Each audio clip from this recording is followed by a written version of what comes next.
Hello, everybody. Welcome to another episode of the Thriving Adoptees podcast. Today, I'm delighted to be joined by Joanna Abruscato. Did I Yep, get it right the second time as well? you got it right, Simon. Yep, Okay. that is correct. Joanna is in Maryland. She is the president of the Maryland Resource Parents Association, and she is also a adoptive, foster kinship parent, right? Yeah, yeah, Yep. yeah. Yep. Um, So, Joanna, what does thriving mean to you? Gosh. So, in preparation for this meeting, Simon, I looked it up and I'm like, what does it mean, right? And what does that mean in this world, with adoption, with foster care? And it means a lot, right? Thriving, I feel like in the sense of this realm, it means assisting children to have the tools and the resources and the basis, the ground, almost creating the ground floor to help them that when they get old enough, they can thrive and they can be on their own. As much as it pertains to their situation, they can be on their own and they can have the skills, just like a child that was not in foster care, that was raised by, parents, biological parents, almost bridging those gaps of, the things that might go missing, the extra trauma, assisting the child with dealing with that trauma, right? Like I have not done my job if I have not assisted a kid that has come into my home with the resources, helping them with the trauma that they have lived. Even if that means getting professionals involved and then guiding them. I always like to explain to my older kids that come, into our home and some that have left is that like, I can give you the map and I can assist you and I can teach you. But it's up to you to use the map. And it's the same with tools. And thriving has a lot to do, very much so with the caregiver doing everything they can on the child's behalf, advocating for them, as well as the child as they get older, doing their share and doing their portion. And I have seen both, sides of the spectrum, right? Kids that I wish had received, right, the skills and the resources and that parenting and that guiding so that they could be successful. And then I've seen kids actually become successful and thrive. And my biggest thing as the president for Maryland Resource Parent Association is advocating, but also guiding. And that has to do with advocating for, right, the youth in care as well as the caregivers, but also assisting those people in helping our kids thrive, right? Getting those numbers up. Because if we haven't done those kids justice, we've seen kids become statistics. And that's not just like overnight.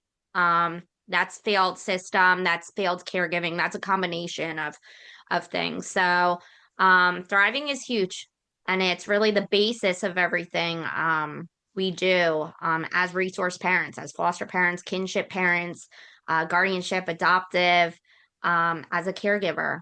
Um, that's the basis to help Yeah. our kids thrive, meet their fullest potential, no matter whatever that is for that child.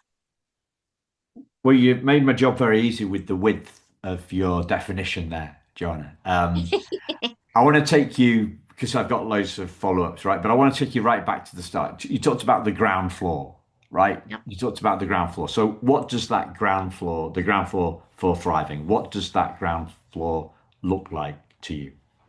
Yeah, it can look very different depending on the child that comes into our home. It's it can be sad. It can be really sad. It can be pieces of a foundation that weren't put together. Um, they say that like approval, advocating approval, like all these things are necessary for a kid to thrive. And these things are necessary during certain points of their life. And so many of our kids come into our home, and not just our home, but other homes.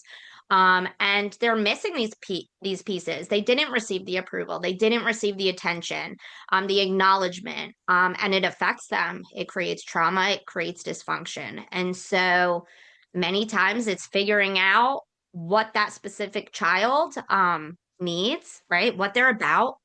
Sometimes there's usually a honeymoon period. Figuring out what that looks like, and then figuring out how can I, as a caregiver, as a parent, um, provide almost this support to get them raised up to where ideally I think they should be, and where maybe their peers are. And sometimes that looks like really stressful as a resource parent, because sometimes we don't always receive that guidance from the local departments, um, that are maybe involved. Maybe they place that child with us, but they're not necessarily giving us that map or telling us where to go, right, to get assistance and support. And so that's where MRPA comes in, because sometimes we have caregivers that don't know where to start, that don't know of resources. And then sometimes they might receive, some issues where they need assistance. They need help advocating, even working with their local department, the jurisdiction that has, current custody of that child in their home. Um, so yeah, it can look challenging. I have yet to have a child walk in my door where they are fully thriving. They're not. They come from situations of neglect and abuse. And so no matter their situation being different from one another, I have yet to have a child that was fully thriving, right? Sometimes there's grief, sometimes there's depression, sometimes there's anxiety, sometimes there's lack of skills, sometimes there's learning disabilities, medical issues, so many, complications. And it's just a matter of figuring out where that specific child is, and then figuring out how do we get them to their fullest potential.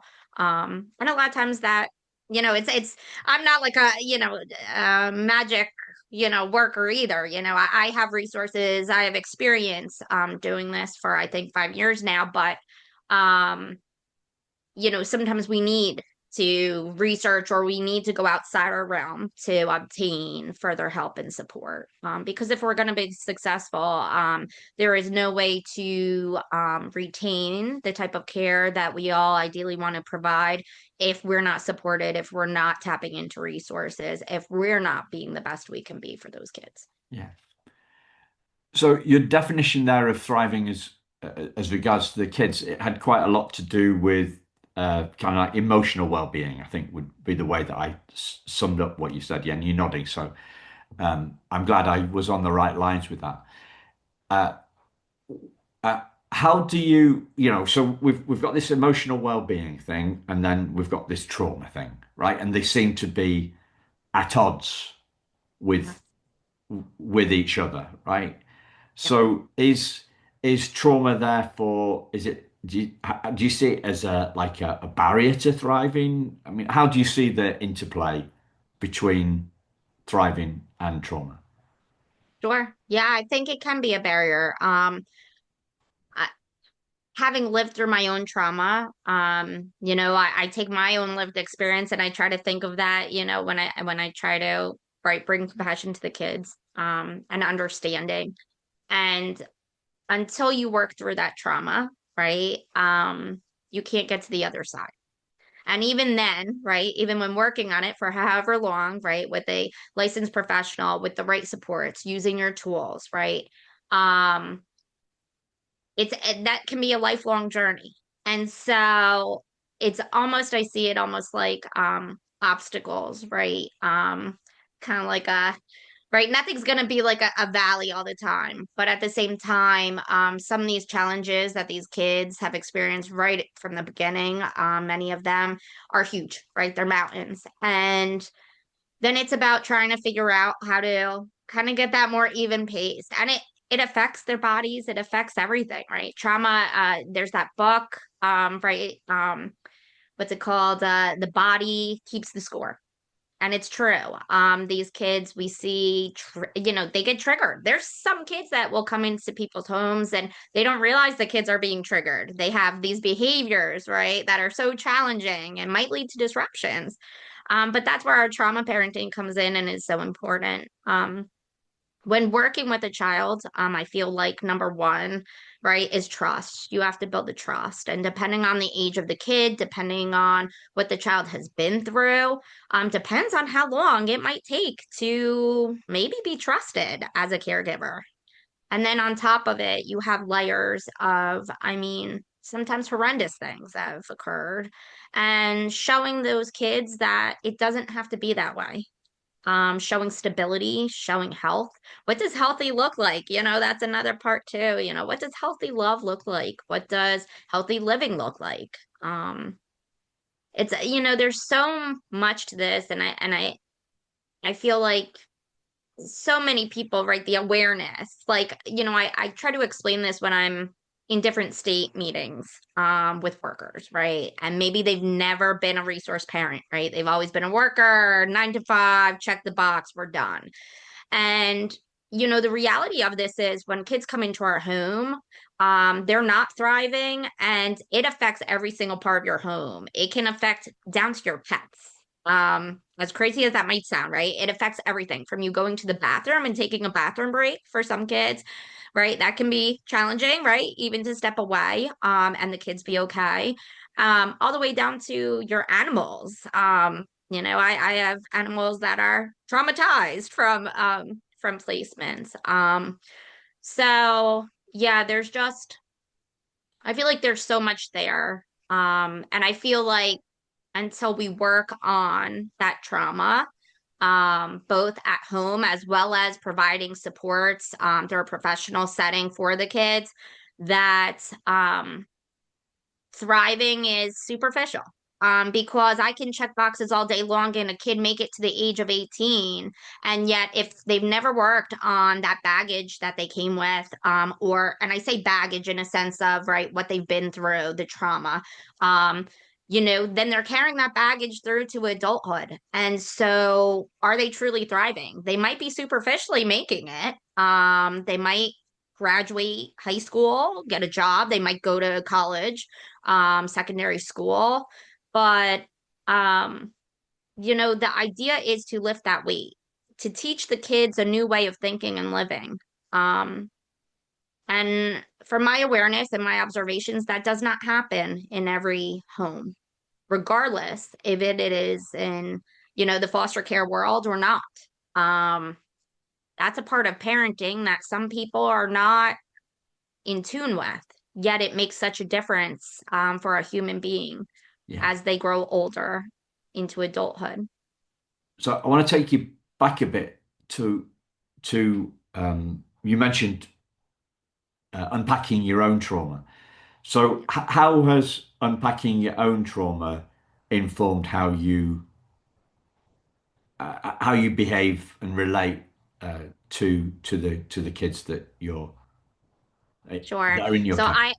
I love to share. I'm very open and I'm very blunt. Some people get offended, but I'm originally from New Jersey and Italian, and well, sometimes we're known for being very forthcoming. And I lived a life of 13 and a half years being with an addict in my own home. Never would have thought I would have made the choices to go down that path. And before I knew it, it was domestic violence and there was addiction, right? And as much as, my ex was addicted to a drug, I was addicted to him. It was like this codependent enabling. And so during that 13 and a half years, I'm really fortunate to be alive, to be quite honest. And I received education because I would continue to go, no matter what I would do, right? Whether I would go back and forth, going back and forth to him, I would go and educate myself and I would go to different centers, right, that are meant for battered women, and I would learn about it. And then I would start going to 12-step rooms about addiction and I would learn about addiction. And so with all of that, I got out of my situation and it's really miraculous that both he and I mean, at the end, I had to choose my life. That's what had to happen. It was either going to be him or me dying. And literally, I mean, it, I can't even tell you it, quite horror stories. And I mean, so much to the point that my parents took an insurance policy out on me, if that makes it quite clear, how serious it was. And so I chose myself finally, right, after 13 and a half years. And that was quite a struggle. And so I left there figuring out, right, and we are still friends. My husband, we're all three of us are friends because he's doing amazing today. It's just that we were not amazing together and we needed to be apart to work on ourselves. But regardless, when I look back, I look at all of that I've learned. And I learned so much about addiction and the selfishness of it and how it's progressive and how we all play different parts and the family units and how dysfunction can be generational and addiction can be generational.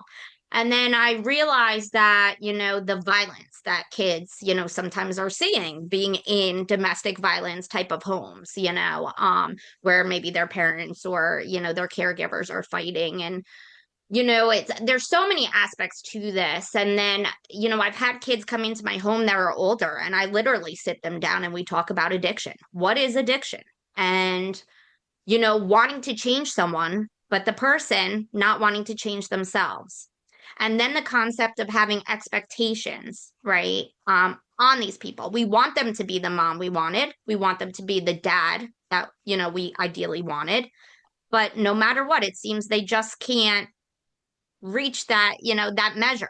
And so we talk about that. And we talk about how genetically we can be predisposed to also having addictive personalities.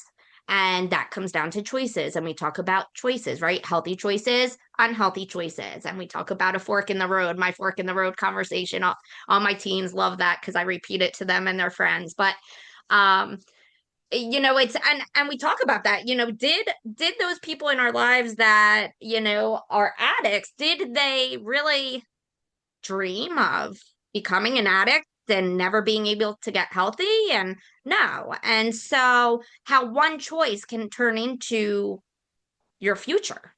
All it takes is one choice to get off on that one path and not be able to detour again back to the healthy path.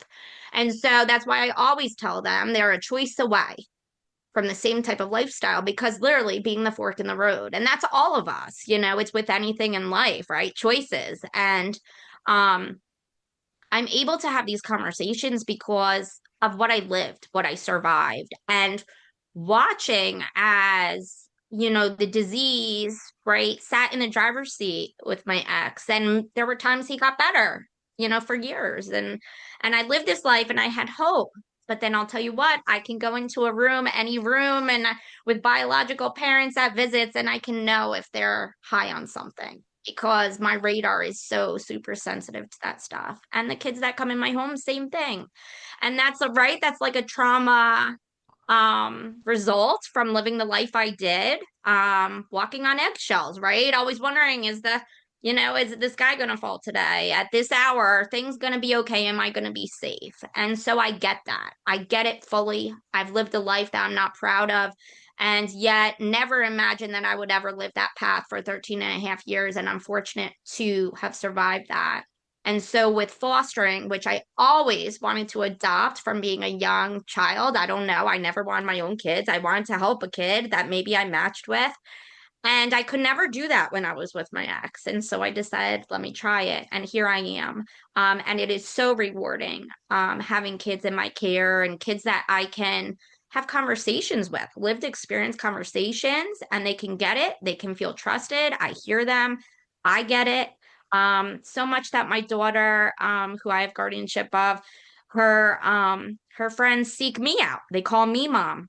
They come over and they want to talk to me about their parents and their dysfunction. And I have to remind them, right? That like, and I remind all my kids, just because a parent who's in addiction, right, or someone who's in addiction, um, isn't available, it doesn't mean they don't love us and it doesn't mean they don't care about us. And so that's something that I always try to drive home because, there's loss. There's so much loss Yeah. in that, right? You're almost grieving. Someone, whether they're still on this planet or not, because they're unavailable.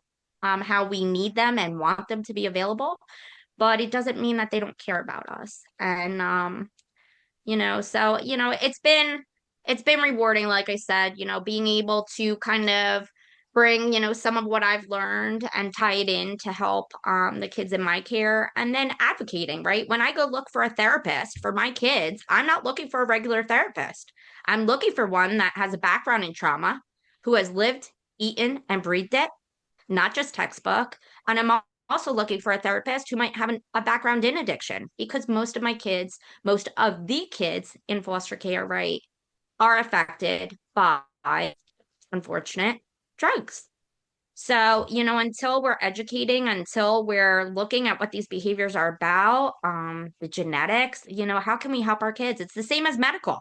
If my kid has been drug exposed, drug affected, and my kid has a lifetime of medical needs now because of this, because they now have a condition because of it. We have to understand it. And understanding does not just mean like I go on Google and I look.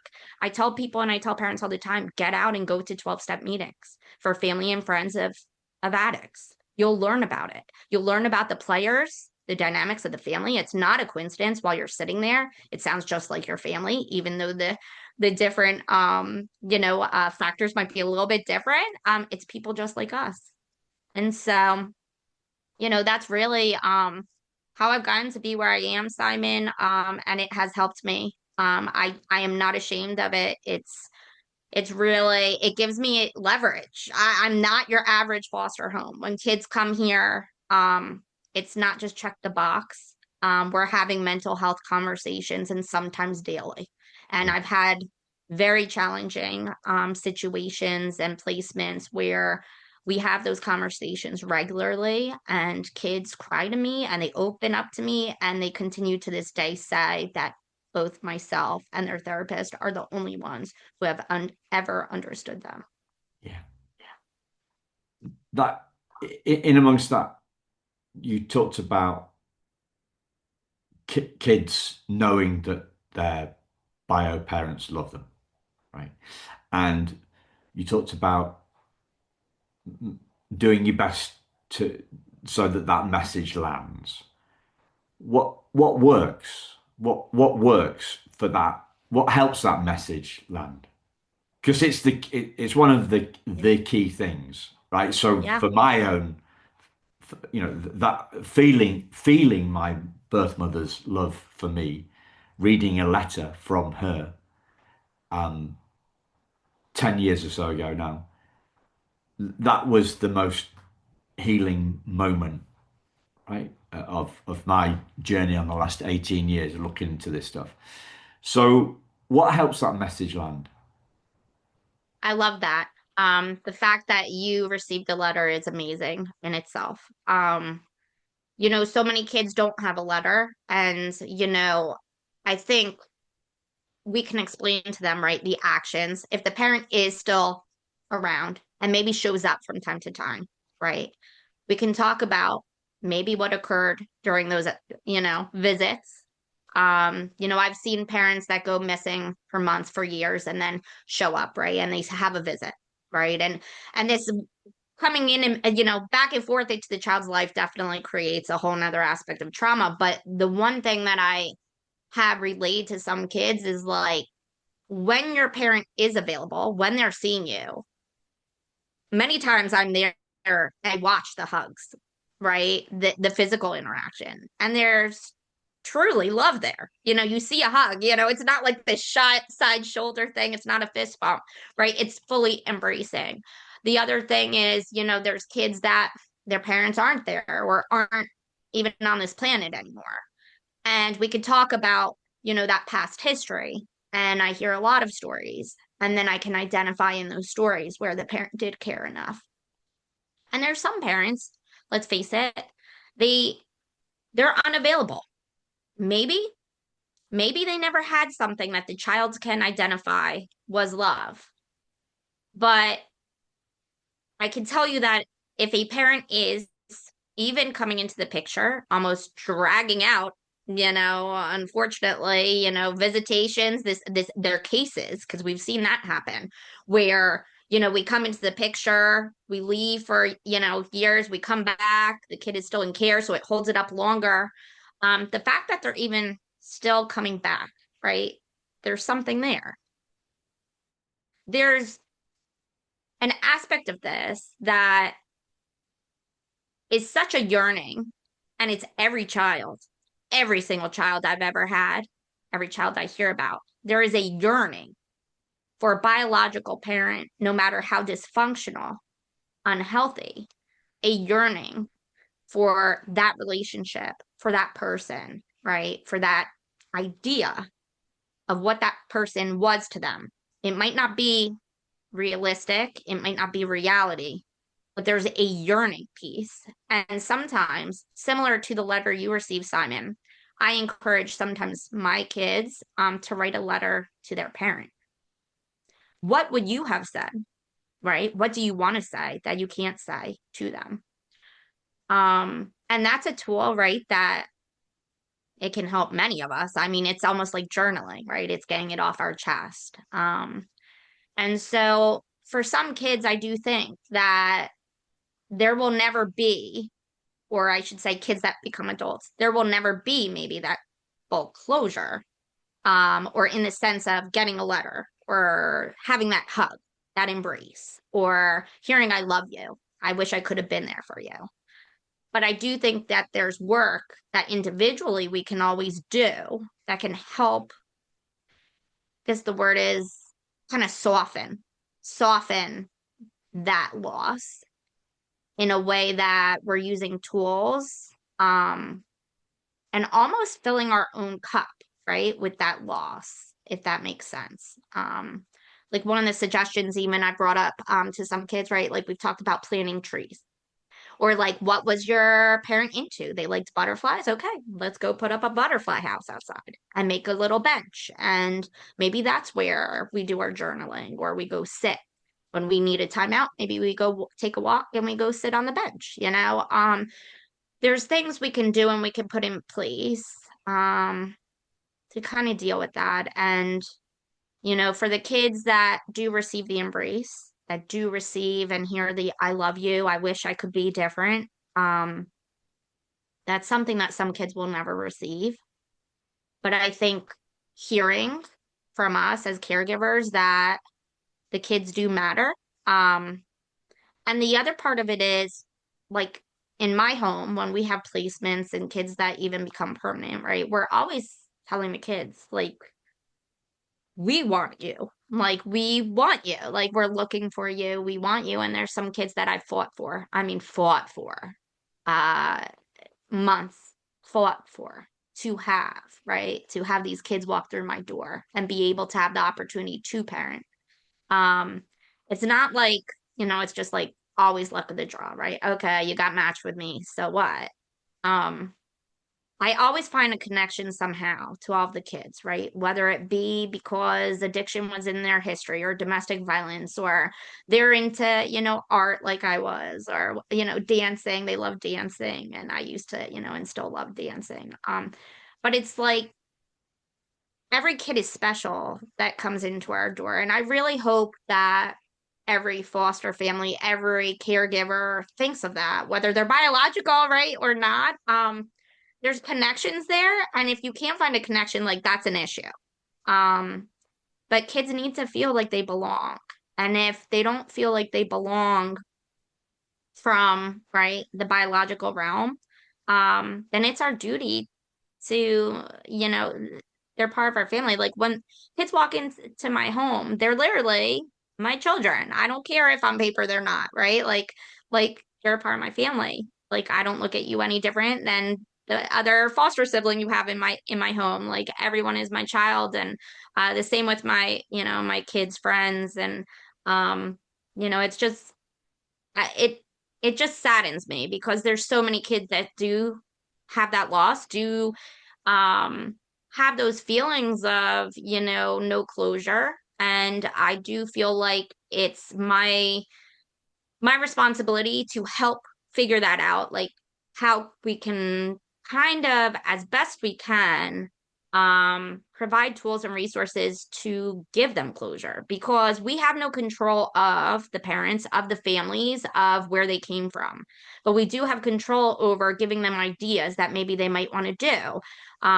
We do have control over getting them therapists that help them with grief, with help them with closure. And, I don't want to say closure as in like it's final and it's over because it's not. Like that's ignorant, but I mean it in the sense of closure as far as like the trauma, like the active trauma, right? And being able to live your life without that pulling you down, but more so a piece of you that almost enhances you. Something to be proud of that helps you because trauma does not have to. I always say two things happen with trauma. You either succumb to it or you rise above and do amazing things. And that's what I tell my kids. That choice is theirs. But as a caregiver, it's my responsibility to help them take the path where they're going to rise above and do amazing things. Yeah. Sorry, I know it's long drawn out. No. So first off, it seemed to be like a creative, a really creative approach, right? So you want to you want the child to feel loved, right? And so you're going to do whatever you can to make them feel loved. Um, Yep, so whatever it takes. yep, Um, the necessary. next one, because you talked about a choice, right? People don't talk a lot about choice in the trauma world. Now, you were talking about your fork in the fork in the road earlier on, and I like that metaphor. Like that decision, um, that idea, Yep, and yeah, it became 100 times stronger when you explained what the choices are of the yep, fork. You can either succumb to it or yep, you can rise above that, because most adults and most kids are not being told that they have a choice. correct. That's correct. And the society we live in, it gets missed, right? We can and look, there's no one that's perfect. I try to explain that to the kids as well, right? We are going to make some unhealthy choices. Sometimes we have to make unhealthy choices to learn healthy ones. Um, but the importance of, right, when it's a choice like, do I join my friends and try fentanyl or heroin or, that's a choice we're not gonna, right, come back from, right? That detour, that's where that Yeah. detour is not in place, right? And it can go a way that you don't want, that you never imagined. And um, yeah, choices are huge. Choices are huge. Had I not made the choice I did, right? I was, I wouldn't have had 13 and a half years of, the trauma I did. And but then I think to myself, you know, in order to be who I am today, that had to have happened. So all of these kids who have gone through neglect and abuse, right?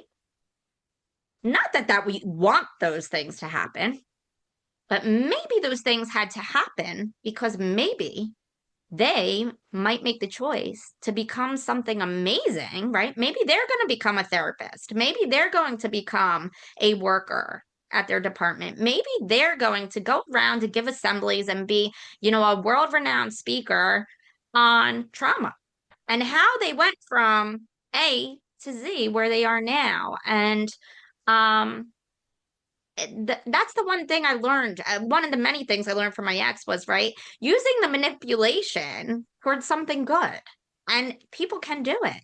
Addicts can do it. They can successfully get better and use that skill of manipulation and actually be amazing, successful people in high places, right? For like amazing companies, like world renowned people because of their skills, with manipulation and being able to sell and it's taking almost, lemons, turning it into lemonade, realizing how you can do that, those choices. And, how can we do that for our life? If it's not the life we envisioned, how can we take what we got and make it into something different?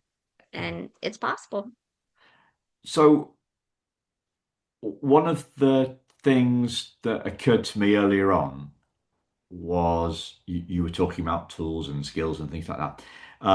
And the the idea came to me that I've heard from somebody else is that kids do what we do, not what we say. Right. Yeah. So if if we want kids to make the choice, right, and the choice that we want them to make is we want them to rise above the trauma. What what choices do we have to we parents, right? I'm lumping myself in with what choices do we have to make? Yeah.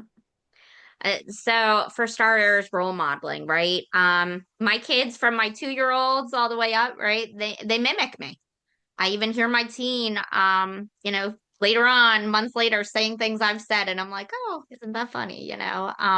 Right? So being a role model, being, making the right choices as a parent, because we're being watched all the time. My teen at one point said, well, you guys, trying to justify something that she was doing wrong, and she says, well, you guys were young, you did that when you were young. And I said, no, no, actually I didn't, it's say what you mean and mean what you say, right? I am not going to tell you to be something that I am not. I'm going to be honest with my kids as far as, right, I made choices, but that's what got me to where, it got me. And explaining that, right? If they're old enough, and explaining, where I am today, and explaining how my mind works sometimes. Like sometimes I literally am breaking down a decision. Like I'm talking about something that's going on, right? That for myself, and I'm explaining the thought process because sometimes when we have kids, especially kids in care, they might not be equivalent to their age as far as, right, mentally. And so maybe breaking it down step by step, right, even shows them how to make a good choice. How to make a healthy choice. How do we make a healthy choice? What is a healthy choice? And how do we make one? And does that look like, doing it on paper? Does it look like maybe talking to someone like a therapist and running it by them? Does it mean maybe sitting on our impulsive thoughts and then eventually figuring out what we're going to do instead of just reacting? So these are all things that are important. And I always say too, like this is a thing, and if we as adults, right, as caregivers aren't using our tools, how can we expect our kids ever to use them? And so if our tank is full and like we're stressed out and we're seeing, right, things like, I'm like really too tense, it's coming across in my tone, then I need to go use my tools. My kids see me use my tools. It's important they see me use my tools. It's important that I take a time out sometimes. I need to go for a walk. Right now is not a good time. I'll talk to you again, when I get back from my walk, or, when I get done eating my ice cream and then reading my book, time for me. Whatever it is, it's that you are the example and the kids look at that and they're watching. And I think it's really huge that we can't expect our kids to do right if we're not doing right. And the normalcy of what they think is normal when they came here ideally should change after they've been here for a certain amount of time, because normal, right? And I shouldn't say normal, I should say healthy, because the normal, right, what they think is healthy, right, when we came from that trauma, from the neglect, the abuse, is very often far from healthy, right? And so then we need to, right, show that new definition of what is healthy, what is normal healthy, um, and redefining, right? Redefining what does even healthy love look like. These have been things that have been crucial especially my older kids. And of course, we start from when we have them young as well. But those definitions, how that gets distorted. I grew up with addiction in my family too, gambling. And I always thought healthy love, I thought that was taking care of someone else. Right. So then there comes into play like, no, like healthy love is helping someone sometimes, but you need not do for them what they can do for themselves. Right. It stops. There's a boundary there. And that's what I was missing. Right. That boundary. And so, it's important. It's important we show these definitions. It's important we learn what these definitions should be because maybe we came from a place, right, of trauma, and not everyone has gotten help like me. I wish I look, I joke all around, Simon. I say everyone in life should have a therapist. The world would be a healthier place, but unfortunately it's not the case. Instead, I explain it like people on the sidewalk, well, people with their baggage, right? You see it kind of dropping off, people tripping on it because people are carrying their baggage with them. They've never resolved their issues. There's a reason they're nasty to you today, right? They have something going on, but maybe they're consistently nasty. Maybe they have issues. Well, it's because they never, dealt with their trauma or their issues. So I think it's important for us as caregivers, if we're going to be giving care, we need to deal with ourselves first and foremost. It's the same, like they say, put the oxygen mask on yourself before you put it Yeah. on someone else. Same Yeah. with your shirt. Don't give the shirt you have on your back, only give a spare. So,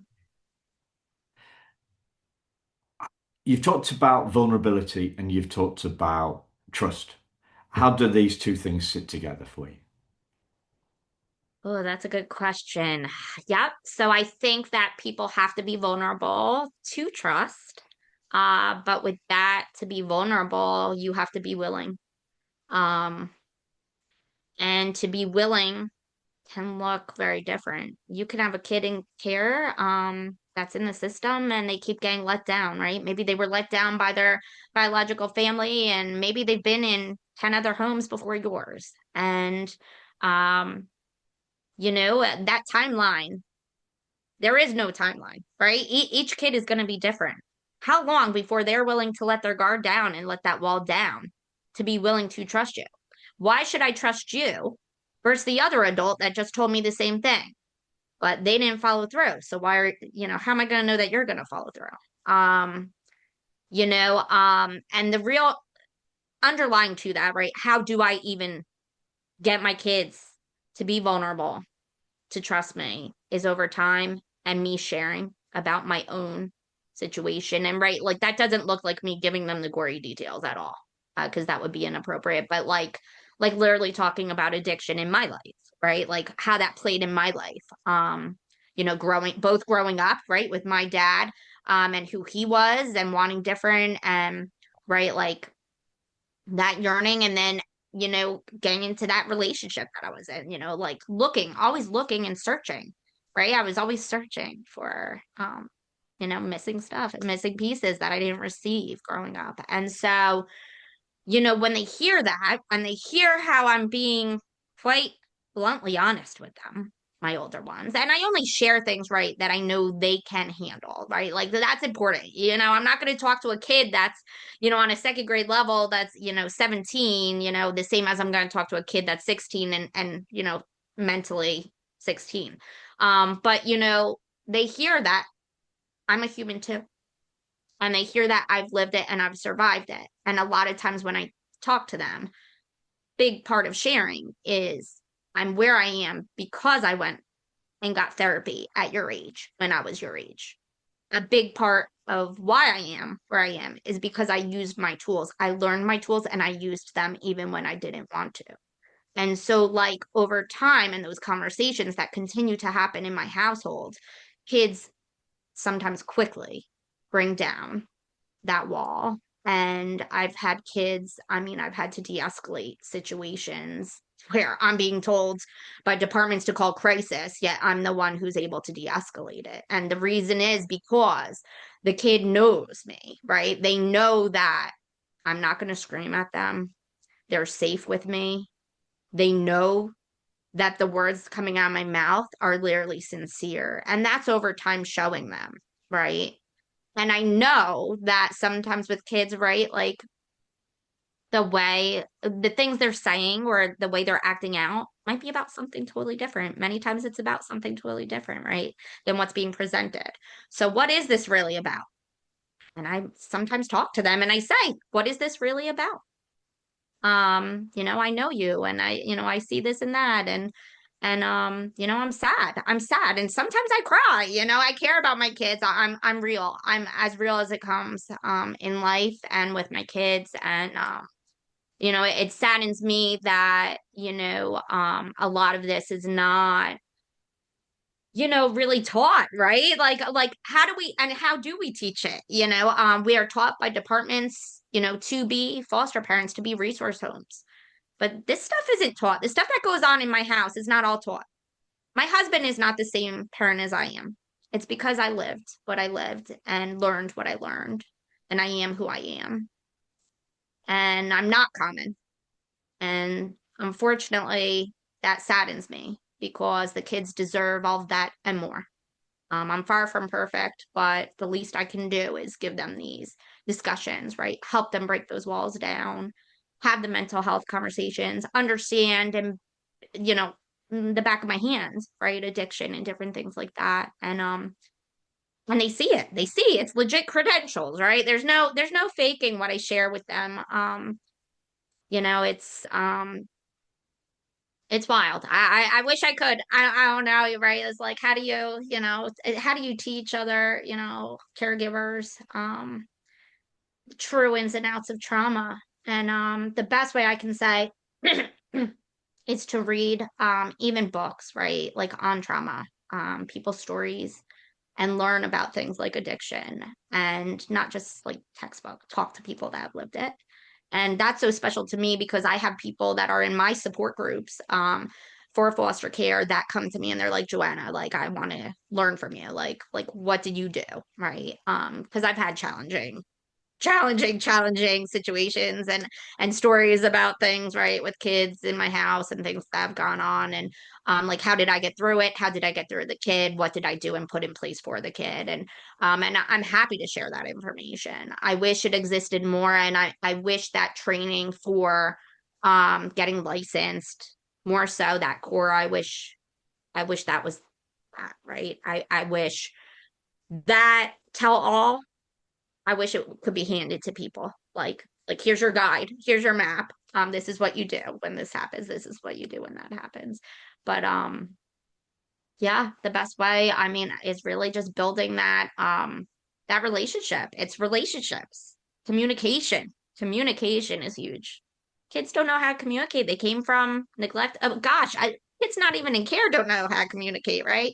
Adults don't know how to communicate. But actually having conversations, like I need to tell you that we need to have a conversation. That's the healthy thing. If not now, then we need to set up an appointment. Running away isn't going to deal with it. You're going to have more issues, right? After you run away, and it's not going to resolve it. So how do we have the conversation without the knee-jerk reaction of running away? And so, and that's the crux of it. When you come into my home, there's no more running. You don't have to run anymore. You are safe here. And like I say that too. I mean, knowing you're safe. And what does that mean? Like I tell kids that, I'm sure they're like, huh, oh, you know, go jump off a bridge, you're telling me nothing, nothing new, nothing that I believe, but they see it over time. They see that they're safe. They see that the reactions, right, to their behaviors is not necessarily what they're looking for. And it's not necessarily that of the history that they've experienced. So kind of rewriting the script, not easy. Not when a child, especially older children, uh, they might have parented themselves. They're used to that script, right? Like this is how life has been. Why would it be any different now? Um, Very hard, very hard. And even with my kids, look, they've had me in their lives a very long time, some of them, and they still some habits, right? Don't die off, right? It takes wanting to change. But the reality is, I'm still who I am. My household is still the household it is, and the expectations are there and the rules. And we'll love you. Sometimes it's tough love, but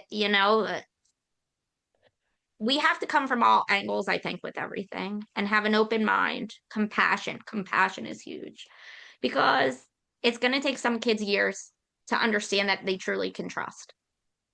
They're going to get triggered. There's things that happen you don't even realize are happening in your household or going on the street. They're hearing noises that are triggering those kids. I mean, I've been in tune that, I might have kids here that, had, gone through domestic violence or I could suspect, all because when a loud noise happened, all of a sudden the kids wanting to go to their room to play. So then, okay, what do I do about it? Come out and say, oh, yeah, mommy and daddy, I mean, some might, mommy and daddy used to yell and I used to go in my closet and play.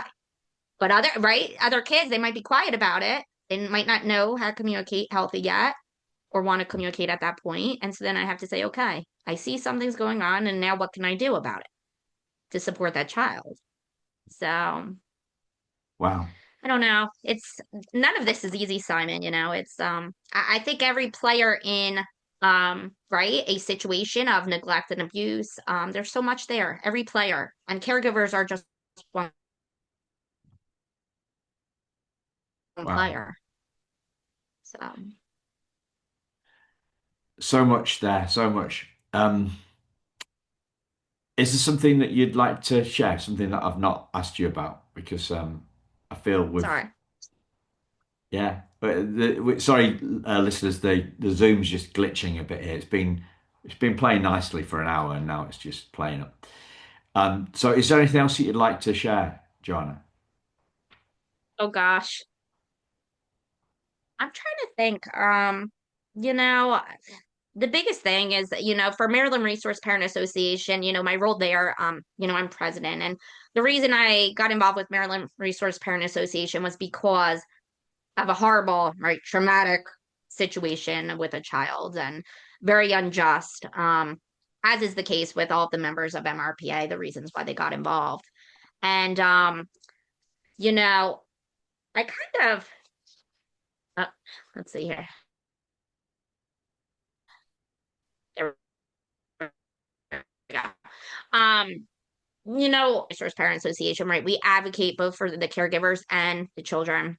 And of course, I'm on legislative calls, advocating with the state, different forums with partner organizations, and doing kinship support groups, things like this. And one of the things that, I just wish I could share, in general, right, for all caregivers, as well as, right, workers and people that are more like in this realm because of their position, their job or career, is that, for resource parents and caregivers to retain, right, to retain them and that retention piece and for caregivers to continue and sustain, one of the necessary pieces that for thriving, right, for thriving as a caregiver is having support, having resources, and utilizing them. Because if you don't, um, you will wear thin. You'll wear thin quickly. We've had 14 kids in 4 years. And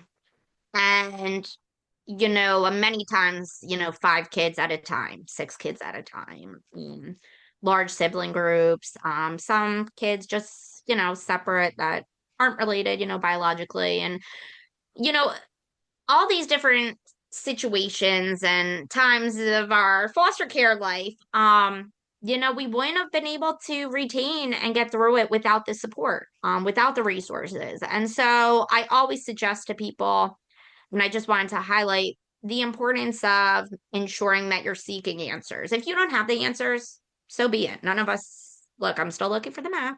Um, but, actually seeking support, actually seeking help.